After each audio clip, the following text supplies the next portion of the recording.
Like you said, with like having two different places of work, and I imagine that constantly being on the road also ties into this, you sort of need contrast. Like, you can get burned out. Do you find yourself needing like a recharge or needing to dive into other creative areas? I think this quarantine has been, got good at piano, got good at guitar, got good at archery, weird things, surfing. But like being on the road does make you a little bit weird. You start getting home and you have like PTSD from just like, 4 weeks of nonstop touring. Like you have to readjust to be with my children. I definitely would never go back on the road and like rage as hard as I did before, like just nonstop shows. I think it's important to really be here with my family now. I never really had that necessity till this break, so I'm always learning, man. Like this has been like my favorite year of making music.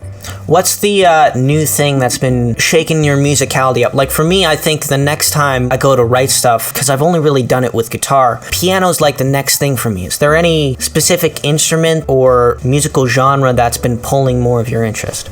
I think just voice. Like I worked on this ambient album the first half of the year. When it was really locked down in LA, I just had my synths. So I just had that. And I hit this guy, Mickey Echo, up. He was a songwriter that I love. And I said, give me a bunch of beds of voices. And I started using his voice as like my main instrument. Yeah, ambient music, more neoclassical stuff, and voice-based music I've been really into. Are you making like synths out of the vocal pads, or are you just manipulating stuff? I layer them like that, but I mostly been doing that and then mixing with like my Prophet or like my Mellotron or my Wurlitzer. And it's really about editing the sound to be just lush. I see. I jotted down like a couple things here. Oh yeah, this is good.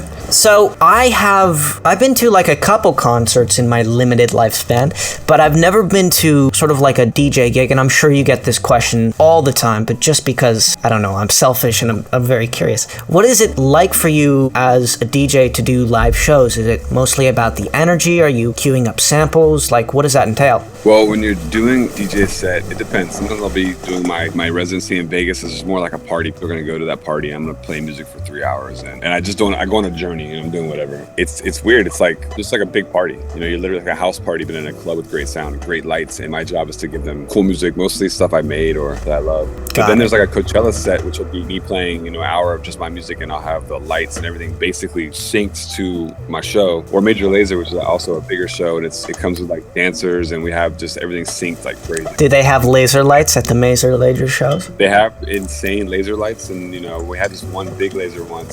In fact, Flaming Lips gave me this thing, but it was illegal. What? Wayne from Flaming Lips had these like lasers that came out of his hands, and he was shooting, no! And they were like these lasers that if you shot in the crowd, they would be like, people would go blind. Like they're so powerful. Oh. And he put on disco ball, and it was just like. That was like one of the climaxes of the Flaming Lip show, and we got them, and then we couldn't fly anywhere with them because they were illegal. It was too crazy.